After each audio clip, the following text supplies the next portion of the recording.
IDFM Radio Anguin 98 de la bande FM. Et oui, nous sommes ensemble ce soir dans cette émission Dame de Cœur avec Guillaume Thuillet. Oui, c'est bien ça. Qu'on a déjà eu, on a eu l'occasion d'avoir dans un au-delà du miroir, mais là on va se faire toute une nuit, 6 heures d'émission sur un sujet. Alors plein de sujets en fait, on va parler de 2012 de manière générale, mais j'ai ramené pas mal de documents que j'ai imprimés juste avant de venir ici, donc je crois qu'effectivement pour toute la nuit, plein de sujets.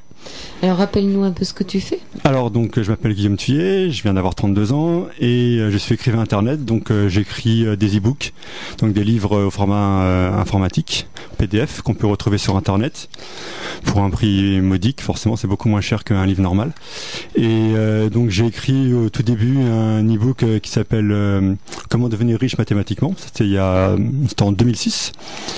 Et puis en 2008, j'ai écrit Les derniers âges du bronze, c'est un roman d'heroic fantasy manga qui parle des continents disparus, Atlantide, Mu, sous forme d'heroic fantasy. Et ensuite, j'ai écrit surtout Enquête sur le 21 décembre 2012, ce qui m'a permis d'être repéré par les médias. Donc j'ai eu l'occasion de venir sur votre antenne, à la télévision, j'ai fait des interviews par rapport à mes écrits. D'accord, donc sur Direct 8, Direct 8, France 4, j'ai été interviewé par le site Besoin de Savoir, le journal L'Argenteuillet, et puis donc à plusieurs reprises sur IDFM Radio Anguin. D'accord, et puis c'est pas fini, donc tu parles des web... Alors oui, j'ai aussi une web TV qui s'appelle vternet-tv.com, vternet-tv.com. vternet-tv.com. Alors n'hésitez pas à prendre un papier et un stylo pour ce soir parce que là vraiment il va y avoir de l'information. Donc vternet-tv.com, vternet-tv.com, sur lequel je publie en fait des vidéos depuis 2005 et en particulier depuis 2008 je diffuse des vidéos sur le phénomène Webbot. Alors le phénomène Webbot, qu'est-ce que c'est? C'est un programme informatique américain qui génère des prévisions pour le futur en se basant sur le fait qu'il prend des mots-clés sur Internet et ensuite c'est interprété par le programme, ça génère des courbes et en fonction des courbes, ça monte, ça descend, etc. C'est interprété par le programmeur informatique et ensuite il fait des prévisions en disant attention, vers cette date-là, nous voyons une catastrophe aux USA, dans tel pays. À titre d'exemple, par exemple, c'était au début de l'année, ils ont annoncé 6 grands tremblements de terre pour cette année 2010. Et là, vraiment, la toute dernière information, quand il y a eu celui au Chili, ils ont annoncé que celui du Chili était le premier des 6 qu'ils avaient annoncé pour cette année. Donc il en reste plus que 5. Donc il en resterait plus de 5, en tout cas supérieur à 8 d'après eux. Ouais. C'est beaucoup 8. Ouais, c'est beaucoup, oui. Ça s'arrête à 10, je crois. Je crois sur l'échelle de Richter, oui. Voilà, donc des mots que ces programmateurs vont chercher sur le web, c'est-à-dire sur Internet. Ils vont te chercher ça dans tes boîtes mail. Ils vont chercher ça où? Ah non, surtout pas les boîtes mail. C'est en fait ils ont un programme qui lance ce qu'on appelle des spiders, donc c'est des robots logiciels qui circulent sur Internet toute la journée. Donc c'est sur les blogs, les forums, les sites web où il y a des discussions et les sites web d'information générale. D'accord, donc ils repèrent des mots-clés. Ils repèrent des mots-clés, ce qu'ils appellent de contexte émotionnel. Donc ça peut être peur, séisme, tremblement de terre, etc. Et ensuite, donc c'est compilé dans une base de données et ça capte à peu près 300 000 mots-clés qu'ils ont sélectionnés. Et c'est compilé dans la base de données et la base de données donc tourne, génère des graphiques, etc. Le programmeur Webbot voit ces graphiques apparaître sur son ordinateur et ensuite il les interprète et il fait des rapports qui font à peu près 50 pages chacun. Donc faites attention à ce que vous écrivez parce que vous créez notre futur. Donc si vous écrivez trop le mot séisme, il va y avoir un séisme. Oui, en tout cas, en fait, le Webbot prend des zones, par exemple États-Unis, Europe, Afrique, Asie, etc., ou un pays, et va voir l'utilisation d'un mot dans ce pays. Après, en fonction de l'utilisation du mot, si les gens l'utilisent beaucoup, un peu moins, un peu plus, etc., il va essayer de faire des analyses. Et en fonction des analyses, il va dire attention, on pense que c'est aussi regroupé aussi avec d'autres informations. C'est pas juste les mots, mais il regroupe aussi d'autres informations, par exemple des bulletins météo ou des choses comme ça. Et en regroupant toutes ces informations, ils essayent de faire des prévisions pour le futur, en essayant d'avoir un maximum de statistiques, un taux de statistiques le plus élevé possible pour réussir. Donc ça marche pas tout le temps, mais c'est des tendances en fait, ça génère des tendances. Parce que le mot séisme, en ce moment, on l'entend beaucoup. En ce moment, c'est vrai que là, entre Haïti, Chili, le tsunami vers le Japon. Ouais. D'accord. Voilà. Donc, qu'est-ce que tu nous proposes? Ah oui, puis alors, t'as fait une grande nouveauté pour ceux qui nous écoutent, c'est que t'as créé une web chronique. Une web chronique. Alors, tu peux nous en parler? Alors, une web chronique, c'est quoi? C'est simplement une chronique sur Internet. Donc, en fait, c'est une petite émission de 5 à 10 minutes dans laquelle je présente des informations.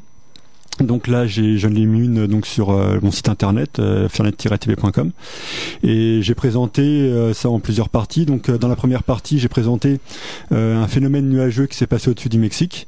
Donc il y a eu un phénomène nuageux en forme, c'est en forme de vaisseau spatial. C'est peut-être un vaisseau spatial. C'est en fait la personne qui a publié cette vidéo sur internet souhaite rester anonyme.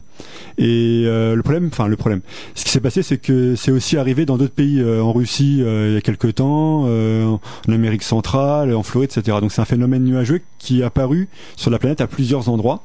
Donc vous pouvez voir bien sûr sur la vidéo sur ma web télé. Et ce qui est étrange effectivement, c'est que les nuages prennent la forme d'un vaisseau spatial, quoi. Alors bon, certains disent que c'est un trou de verre qui permet effectivement de traverser l'espace et le temps pour aller dans une autre galaxie. Enfin bon, il y a plusieurs interprétations. Quand il y a eu celui au-dessus de Moscou, le bureau météorologique de Moscou a donné quand même une explication. Ils estiment qu'en fait c'est simplement les rayons du soleil qui traversent la couche nuageuse et ça forme cette espèce d'halo dans les nuages. Après bon, chacun fera son interprétation en fonction des images qu'il pourra avoir sur le site, quoi. Ça, c'était la première info. C'était la première info. Après, j'ai parlé de Goldman Sachs. En fait, bon, c'est parce que je m'intéresse beaucoup à tout ce qui est économie, bourse, etc. Et en ce moment, bon, on connaît les problèmes financiers de la Grèce. Et en fait, Goldman Sachs a sorti un produit financier assez sophistiqué qui permet de réduire la dette des pays. Donc, pour la Grèce, ça leur a permis de maquiller, entre guillemets, 1 milliard d'euros de dette, comme ça. Voilà, donc ça, vous avez vos comptes, et puis grâce à un outil, paf, 1 milliard d'euros qui disparaissent. Il n'y a pas que la Grèce, hein, d'ailleurs. Oui, il y a aussi l'Allemagne, il y a eu le Portugal, etc. Alors apparemment, en France, il y a eu un outil qui s'appelait Swap de taux qui aurait été utilisé jusqu'à 2002 à peu près. Après, bon, j'ai pas d'autres informations là-dessus, mais voilà, bon, Goldman Sachs, c'est une grande banque américaine. Il propose des astuces financières pour réduire les dettes des États, voilà. Et pas les dettes des particuliers? Non, à ma connaissance, non. Dommage. Alors ça, c'était la deuxième information. Oui, sinon j'avais aussi parlé d'une personne, parce que j'avais trouvé ça un petit peu insolite. C'est un Parisien qui gagne 900 euros par mois et qui a 700 euros de loyer. Et ça fait 1 an qu'il est sur Paris et il a déjà eu 1200 euros de PV. Donc il est allé au commissariat, au tribunal de police exactement, en caleçon, en disant bah voilà, les automobilistes parisiens sont tellement ont tellement de PV que maintenant voilà, on finit en caleçon, quoi. Donc simplement ils lui ont demandé de sortir et de revenir habillé, voilà, pour payer ses PV. Tu l'as eu où cette info? Alors je l'avais vu sur une chaîne de télé et puis surtout moi je recherche beaucoup d'informations sur internet, sur des sites qui sont pas forcément beaucoup fréquentés ou choses comme ça, soit donc en français, soit surtout aussi aux États-Unis. En fait, la grosse différence c'est que dans les médias français, je dirais on parle beaucoup des mêmes sujets, enfin il y a beaucoup les mêmes thèmes qui reviennent. Aux États-Unis ou dans le monde anglo-saxon de manière générale, je dirais le nombre de thèmes est beaucoup plus vaste. Ils vont vraiment parler des choses, qu'en France on n'entend pas parler, quoi. Comme par exemple ça peut être les ovnis, mais ça peut être aussi des informations sur comme les webbots, un prochain tremblement de terre ou une prochaine crise ou oui voilà, des choses comme ça, quoi. Ou une prochaine guerre, effectivement. Peut-être on en parlera tout à l'heure justement dans de la vidéo de ma web chronique. J'ai parlé de Bill Ryan qui est l'un des concepteurs du projet Camelot. Donc c'est un projet lui il est britannique. Hein. Camelot, ça fait pas sérieux. Ouais, en fait c'est Camelot comme tu sais les épées et tout ça au Moyen Âge. Monty Python. Voilà, ouais. Et le roi Arthur, voilà, c'est là-dessus qu'il était parti. Et donc Bill Ryan en fait a annoncé une 3e guerre mondiale pendant 18-24 mois. Et donc là en fait ça tombe bien parce que juste avant de venir j'ai imprimé tout ça, bon c'est en anglais etc, mais bon je ferai la traduction, c'est pas un souci. Et dans ma web chronique j'ai annoncé ça de manière rapide en disant que bon d'après Bill Ryan ça commencera pour une attaque israélienne sur l'Iran.